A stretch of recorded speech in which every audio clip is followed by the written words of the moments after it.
যে কোনো পরিস্থিতিতে প্রধানমন্ত্রীর পাশে থাকার অঙ্গীকার করেছেন ব্যবসায়ীরা। মঙ্গলবার প্রধানমন্ত্রীর সাথে বৈঠকে তারা বলেছেন, দেশের অর্থনীতির উপরে যারা ধ্বংসযজ্ঞ চালিয়েছে তাদের প্রতিহত করতে হবে। তাই ব্যবসার পরিবেশ ফিরিয়ে আনতে সরকারের নেওয়া যে কোনো পদক্ষেপে সমর্থন জানান তারা। দেশে চলমান অস্থিরতার মধ্যে ব্যবসায়ীদের সাথে প্রধানমন্ত্রী শেখ হাসিনার বৈঠক।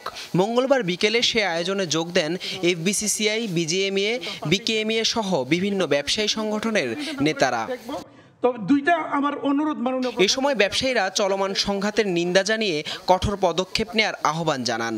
৭৩-এর সেই পরাজিত শক্তিরা আপনার মেট্রো রেল পছন্দ না, আপনার বঙ্গবন্ধু টানেল পছন্দ না, পদ্মা সেতু পছন্দ না, আপনার বিজেপি পছন্দ না, তারা চায় এদেশকে অকার্যকর একটা রাষ্ট্রে পরিণত করতে।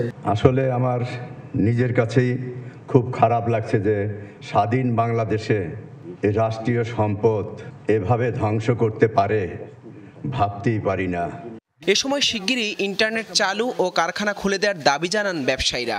অনেকেই জোর দেন নিরাপত্তায়।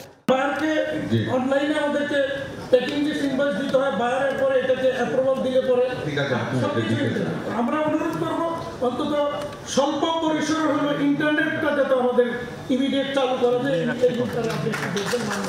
আমরা এলাকার অ্যাডমিনিস্ট্রেশন ছাড় এলাকা ভিত্তিক ডিসিশন নেব।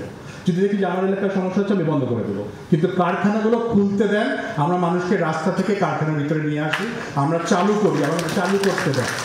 এ সময় নীতি নির্ধারকরা বলেন, কোটা নিয়ে সরকার আর ছাত্রদের অবস্থান আলাদা ছিল না। হাইকোর্ট যখন একটি রায় দেয়, এটা তো রাস্তায় আন্দোলন করে পরিবর্তন করা যায় না।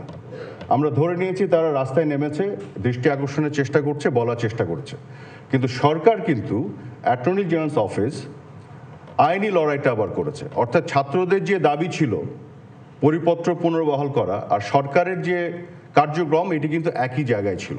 এই আন্দোলনের কারণে আমাদের ব্যবসায়ীদের অনেক কষ্ট হচ্ছে, অনেক অসুবিধা হচ্ছে।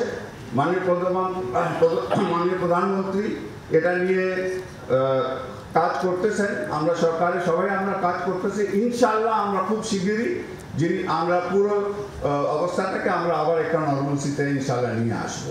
উন্নয়নের ধারা ধরে রাখতে সরকারকে সব ধরনের সহযোগিতার আশ্বাস দেন ব্যবসায়ীরা এবং তাই আমরা করেছি। হাসান আল মারুফ, যমুনা নিউজ, ঢাকা। ধন্যবাদ জানাই।